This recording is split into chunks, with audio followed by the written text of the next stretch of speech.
ഇത് നമ്മൾ ഇവിടെ നിന്ന് ചെയ്തില്ലേ? 1 year ആയി ചെയ്തിട്ട്. എങ്ങനെയുണ്ടായിരുന്നു ബോട്ടോക്സ് ചെയ്തിട്ട് എക്സ്പീരിയൻസ്? ഹെയർ ഫോൾ ഒക്കെ നന്നായിട്ട് കുറഞ്ഞു.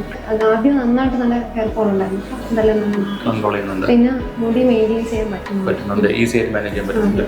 1 വർഷമായിട്ട് ഉള്ള ടെക്സ്ചറാണ് ഇപ്പോൾ ഈ ഉള്ളത്. കുറേ ആൾക്കാർ പറയുന്നത് ബോട്ടോക്സ് ചെയ്തിട്ട് പെട്ടെന്ന് പോകുന്നുണ്ട്, നിൽക്കുന്നില്ല എന്നൊക്കെ നമ്മളതും പറയാറുണ്ടില്ല എന്നല്ല. അപ്പോൾ ഇതാണ് 1 വർഷമായ ഹെയറിന്റെ കണ്ടീഷൻ. 1 വർഷം കഴിഞ്ഞ് ബോട്ടോക്സ് ചെയ്തു.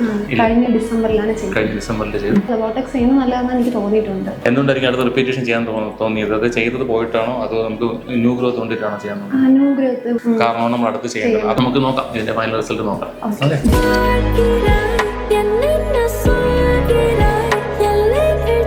നമ്മുടെ സെക്കൻഡ് സിറ്റിംഗിൽ കഴിഞ്ഞ ബോട്ടോക്സ് എങ്ങനെയുണ്ട് എക്സ്പീരിയൻസ്? സാറ്റിസ്ഫൈഡ് ആണ്. ബോട്ടോക്സിൽ ഓൾറെഡി സാറ്റിസ്ഫൈഡ് ആണ്. അതെ അതെ, അതുകൊണ്ടാണ് ഒരിക്കൽ ചെയ്ത് വീണ്ടും കൂടുതലൊന്നും ചോദിക്കാനില്ല. ഇല്ല അല്ല, എനിക്ക് ഇവിടുത്തെ കസ്റ്റമർ സർവീസ് ഭയങ്കര ഇഷ്ടമാണ്. അതുകൊണ്ടാണ് ഒരു പ്രാവശ്യം ചെയ്തിട്ട് തന്നെ നെക്സ്റ്റ് ഇയർ വീണ്ടും വന്നത്.